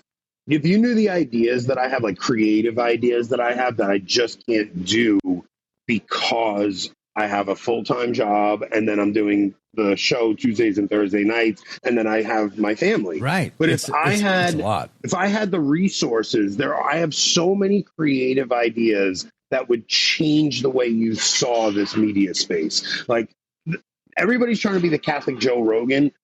I want to be the Catholic Mr. Beast. Like, I want to do game shows and have people compete. Yeah. Exactly. It's just 100%. A matter of, like, I would change the way we saw this arena, where instead of just doing commentary on the news and things like that, I have so many ideas of ways to evangelize. You interviewed Bear Wozniak, right? No, you've never interviewed Bear Wozniak. You should talk to Bear Wozniak. I should connect you to Bear Wozniak. He's a very interesting guy. He's an older fella. He's an accountant by day, but he's a world champion tandem surfer by night, and an adventurer. He's a very interesting guy. You should talk to him. You might remember or have heard about that he did a reality TV series on EWTN called The Long Ride Home, where he got a bunch of guys to ride motorcycles across country. That's interesting. But I know that name, Bear Wozniak. Was he? Bear Wozniak. He do another 12 Rules of show? Manliness. Yeah, he did a reality show. 12 Rules of Manliness is one of his latest books. He used to put out videos on Facebook years ago where he would just, at sunrise in Waikiki Beach behind him, he would read the catechism for a half hour or whatever, live on video. He's a very interesting fellow. I've met him a number of times. I've interviewed him a number of times. But like, I like the way he was like, let's change this up. Let's do a reality TV show, only Catholic. Make it interesting. Get high production value. Don't go cheap on it. I like that. And for the same reason, it's like you can take and steal these great ideas. That was one of the first lessons I learned in radio school. Steal from the best. My brother Dom was a contestant on Survivor, like the show Survivor, with what the heck is his name? Jeff Probst. He was on CBS Survivor. He was on season 34. He was the fight. So the show works where at the end of the show, you have the last 12 people were kicked out. So they're the jury. And then you have 3 people they have to choose from, right? So my brother's in the final 3. 6 people vote for him, 6 people vote for one of the other guys, the other guy. It's the first time in history it ever happened. So there's a tie on Survivor. So now there's 3 people in that final. The girl that's not, so 6-1 to my brother, 6-1 to the other guy. That girl had to break the tie vote, and she voted for the other guy. So my brother missed $1 million on Survivor by 1 vote. Okay, wow. I remember the very first season of Survivor. That was a big deal. Me too. Yeah. So, but that whole scenario, it was such an interesting experience to watch my brother go through that, because he came home and he couldn't talk about it or anything, but it was such an awesome thing for our family to experience, where every week we would this town bar we would fill with 150, 200 people, just to all watch locals that knew my brother, and we would just to watch my brother every week. It was so cool. But it made me start thinking about like the way the commentary, the whole idea of, okay, news story comes out, we're going to talk about that. Like, I want to break out of that mold and do different things. Yeah, exactly. And a way to evangelize what it looks like to live a traditional Catholic life, where you have the husband is out providing, the mother is staying home as a housewife and a homemaker, and they live with less because they have to, but they're doing their best, and just showcase how beautiful it is to live with a little bit less and to live a traditional life because of how much value you put on family over career. And I have so many ideas. I just don't have the resources to put something together. That's always the trick, isn't it? Yeah, it's always the trick. It's always something. I was this close to being a contestant on The Biggest Loser season 3. I had been interviewed twice by the producers. They actually had me go see a doctor to make sure that I was going to survive the experience. They didn't want me to die of a heart attack because I was fat and overweight or whatever. And then at the last second, right before I was supposed to fly to LA, they called me back and said, we went a different direction. We're going to do something different now. You've been cut. So my priest was so thankful that I got cut from this. He said, Joe, this is going to be the worst decision you've ever made in your life. Did you see Netflix just came out with a documentary about the people that were on that show. Those people were all taking Adderall and things like that to try to lose the weight. Crazy what they were. It probably was God's hand, and it was not letting you be part of that. Yeah, it was a lot of the stuff you're saying about different, genres, niches, just different areas of specialty for everyone. It's kind of what I was thinking when we were talking about people not going to college, is that I don't think that everyone should not go to college. Right. There are people who are called to it, and there are people that we need. Like, I get it very annoyed. I've come full circle recently about people who kind of say all young men should not go to college. All young men should work a trade, and we should all move out of the cities and into the country. And that's the last thing we need, because that's essentially giving up. Yeah. That's giving up any avenue to power and influence in the U.S. And that's where we need Catholics most of all. Strong-willed Catholics who are faithful and who have zeal for the faith and that can survive. We need them to be making it to high positions and to be in places where they can be patrons for other Catholics and have influence. Yeah. Basically, what we need to do is we need to do what Jews and other groups do, is we need to go and help our own. We need to be, we need to take care of our own, and we need to have places of influence to be able to do that.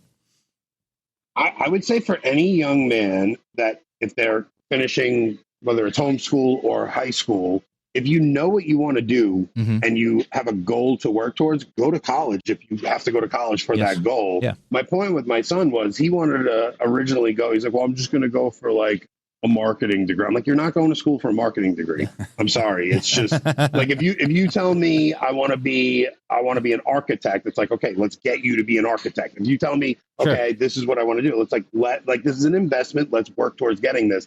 I'm just the kids that are going for business and marketing. It's you're getting into a field that is so over flooded that you're just a drop in the bucket. You're not going to stand out. But yes, if we could find Catholics who start businesses and actually have some money to actually support one another and make a difference in the culture, that's a very different thing. Frankly, when it comes to marketing or business, buy some books. Go to Barnes & Nobles. Get yourself some books.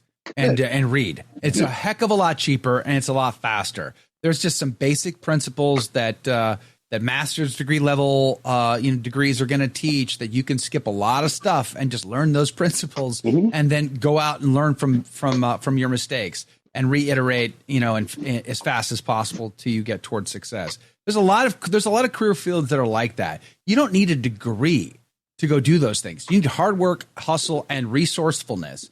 But there are, of course, degrees that you do have. Like there's never going to be a shortage in our society where we need degreed people to do certain things.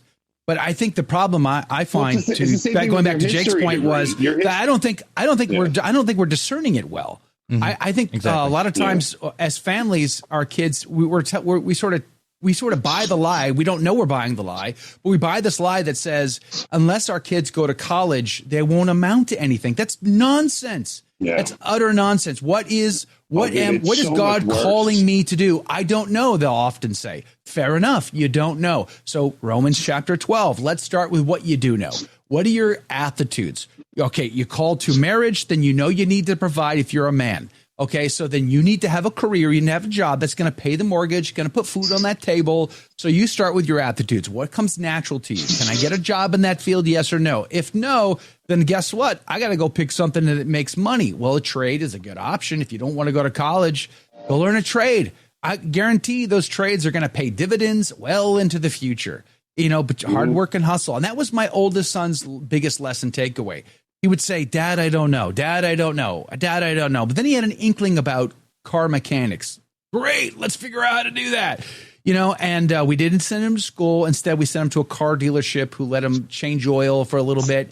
But then we hooked him up with a Catholic who owns a business, a great Catholic man. He's not sponsoring me, but it's Texas Truck and Tire. You can buy tires and rims, have them shipped to any state in the United States, all across the country. My son had one key skill. And that was hard work. He would show up every day and he would work hard. And if you do that, great things will happen for you, especially if you can start in a small company and you'll move up. And my son has. He's moved. He's a manager now. And I think that's the trick, is that they have to discern, don't just go to college for rite of passage. Yeah, exactly. You're going to end up making terrible choices and spending a lot of money in the process. And I just think the discernment part is what's weakest in most Catholic families. Not that college is necessarily bad. I do have issues with higher education, generally speaking. Well, it's part of it is a reaction to things. It's that you've got these families, and it doesn't have to just be trad families, but any good, solid Catholic family. And if you see the problems with modern society, your instinct is to react against it, and you just become a reactionary who says, "Okay, well, college bad." Any kind of business, degree, that sort of thing is bad. Go learn a trade because no one encourages the trades. And it's true. We still need good, smart, Catholic people in the trades as well. Right. But there's this reaction to say, oh, it's either one or the other. It's either cities have bad stuff in them, so go to the country. And listen, the first thing I'll tell you, having worked construction, blue collar people are not more virtuous in any way than people who are who have white collar jobs. Stop that. They really are not. They are absolutely not. There is nothing more inherently virtuous about the guy in the ditch digging with a shovel than the guy who's filling spreadsheets. All he's doing is quoting Shakespeare all day long while he's digging that ditch. Oh, are you equating Shakespeare with virtue, Joe? Yes, of course. Have you not read Macbeth? But this is the thing is we have this kind of fetish about manual labor is ennobling and makes you more virtuous. And no, it doesn't. It doesn't. Makes you hard sweaty. work of any kind can be ennobling, but it doesn't have to be. Yeah, it doesn't have to be either. There are plenty of people who work hard all the time and they're trash. It doesn't ennoble in and of itself. So This is a big it doesn't. issue. I work with a lot of those guys, but there is something to when you do manual labor, it equips you to handle other troublesome things. Well, it's like fasting. It's also inherent to our spirituality as men. If you're doing something active, and physical, that has an effect on you because things are physiological. Yeah. And so it's like fasting. Fasting is beneficial no matter what, unless there's some kind of really serious health issue. But fasting is really important. So similar concept with hard work, but it doesn't It doesn't ennoble someone. It doesn't make someone more virtuous kind of in and of itself. It has to be, done correctly, basically. That's the issue. Edward Clancy, good morning to you. Gugwensa, good morning. Leon Lawyer, good morning. He says, leave your kids alone. Best thing you can do is let them figure it out on their own. Stop micromanaging. It hurts them and makes them weak. Pray for them, he says. Absolutely not. Disagree wholeheartedly. Yeah. That is such. There's a thing about having learned a lot of life lessons the hard way that parents have in their back pocket that younger people just simply don't, because they haven't lived life quite like old people have. So this is part of the job for an old person, a parent, to help their kids navigate those difficult waters. Now, adult children I've got grandkids now. They make their own choices. They stand on their own 2 feet. Our job is to help them prepare for that day when they have to stand on their own 2 feet, make those choices. I've watched and help them make good choices. I have watched generations of men not give the proper advice to their daughters, and I've watched these men let their daughters marry awful men because these kids need to figure it out on their own. No, I'm sorry. I will be very much a part of. I will be very much a part of who my children are dating, who they're marrying. I will be very much a part of helping these kids navigate this insane world that we live in. Mm-hmm. Yeah, they can make mistakes, and of course, everybody has to learn things. Some of us have to learn harder than others.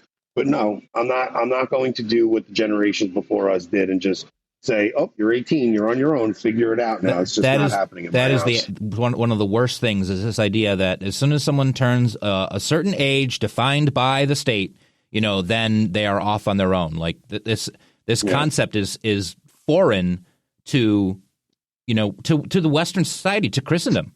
It's completely a modern secular thing, and it's not to say that you don't have rites of passage. It's not to say that a boy doesn't have to become a man at some point. But the point is that we have this. Everything's defined by these arbitrary secular, complete nonsense guidelines, as opposed to saying, oh, like a young boy is reaching. He's received the sacraments. He's turning a certain age. A certain range of age. And he has to go through certain rites of passages to start becoming a man, start doing man things. That can happen at 12, 13, 14, 15, before he's a legal adult.